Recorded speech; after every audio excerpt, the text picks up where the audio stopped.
Okay, ito mga to, usapang DC Monorack tayo. Ito, tara bisitahin natin itong booth nila mga kakauto. Ayan.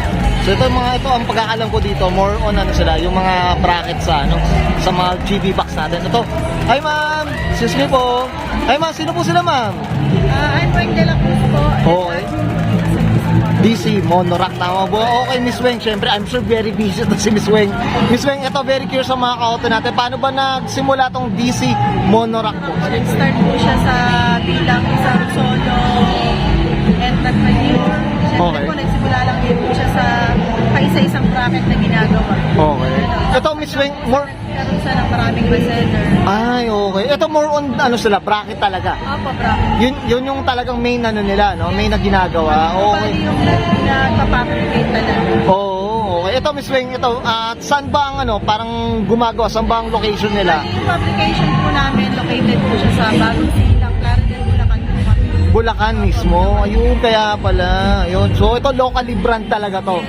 Gawang Pinoy. Gawang Pinoy, yan, syempre. Pinansagan po siya sa lugar namin, Manang Ah, hindi naman si Superman to. Pwede rin. Yeah. Miss Weng, syempre ako excited na kung syempre malaman natin ang mga presyuhan nito, di ba? Tama ba? So tara, simulan na natin. Sige po. Kasi po yung DC Monorack bracket po namin, meron po kami tinatawag na version 1. Okay. Version 1 po namin sir, yung mga trail type siya, yung parang flat bar siya. Ito po kasi sir, bali, ito po yung nilo-launch namin ngayon na bago. Laser cut design po, bagong design po ng DC. Okay. Meron na po siya mga pangalan ng motor. Ng motor. Okay. Kaya iba-iba po yung presyo niya, depende po sa motor. Depende. Like, itong click namin, range po sila ng 2,250. Okay. Pero naka-lifetime replacement po kami.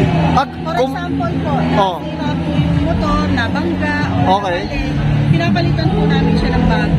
As in, forever. May Forever, lifetime. Dito po may forever. Grabe, okay to As in talagang ito man, legit yan talaga, ma'am. Pero, Ito lang po nila yung bracket nila na nasira. pero kailangan ba, Miss Weng, is bilhin kay DC Monorack o hindi pwedeng bilhin doon sa reseller lang? So, kung bibilin ko sa reseller, rin siya, lifetime din talaga siya. Grabe, okay ito, ha? Oy, yan, Ito, Miss Weng, lahat ba ng motor meron si DC Monorack? Yes po, meron po. Just in case po na walang motor, inaano po namin siya, tawag dito, pino-customize po namin. Pino-customize. Kumbaga, pwede nung padala yung motor at para masukatan, no? Tama po ba? Okay, ayan, no? Kailangan lang po sa mismong fabrication talaga sila pupunta para ma-actualan po. Para maaktualan. Ayan, mga kauto. Ayan, no? Ito, flex lang natin mga. Ayan, may NMAX. Yan, 26 po ito. Ito, 2.6. Ayan. Ito. Ito pang Aerox V2 version 2. Ayan, mga kauto. Ito, meron pa tayong pang... May mga, Oo. ano po tayo mga regular natin, mga sporty, yan. Okay, yan. Yan po yung mga fast moving talaga. Fast moving na. Ito, may Honda Beat ba tayo? Miss Wenda, meron ba? Pang... Siyempre, yung mga version, yung mga pang carb, DC, yan, mga kauto. Oo. Ito, Miss Weng, regarding dun sa bracket, syempre ito parang ito yung bumubuhat dun sa box, di ba? Tama po ba? Gaano kabigat ba yung kaya nito? 100 kilos. Grabe. Tuman po talaga yan. Okay.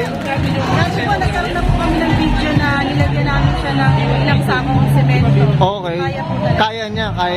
Ito, Miss Weng, syempre gawang Pinoy, ano bang pinagmamalaki ni DC Monorack na kakaiba dun sa ibang bracket po man? Bali po kasi yung bracket po namin, yun nga po, kaya po siya tinawag na DC kasi durable choice po siya, quality, tapos kaya po yun, kasama yung lifetime warranty, tsaka po syempre, yung kaibahan po nito, mas iba po kasi yung mga bakal na ginamit dito, mas makapal. Mas makapal. Yan, well said yan. Mga auto yan, flex lang natin. Mga auto. Usapang tayo, bracket tayo mga auto yan. So, syempre, nag-enjoy ang auto, full short. Okay, Miss Weng, okay na tayo dito. Syempre, hindi mawawala. Promote tayo ng, syempre, Facebook page.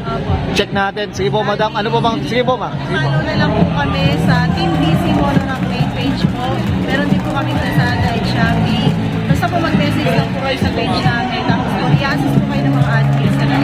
Yan, well said. Yan. Thank you, sir. Yan, okay. So guys, subscribe ko na and Miss Weng de la Cruz, head admin dito sa DC Monorack mga auto, and this is Auto Culture. Thank you, sir.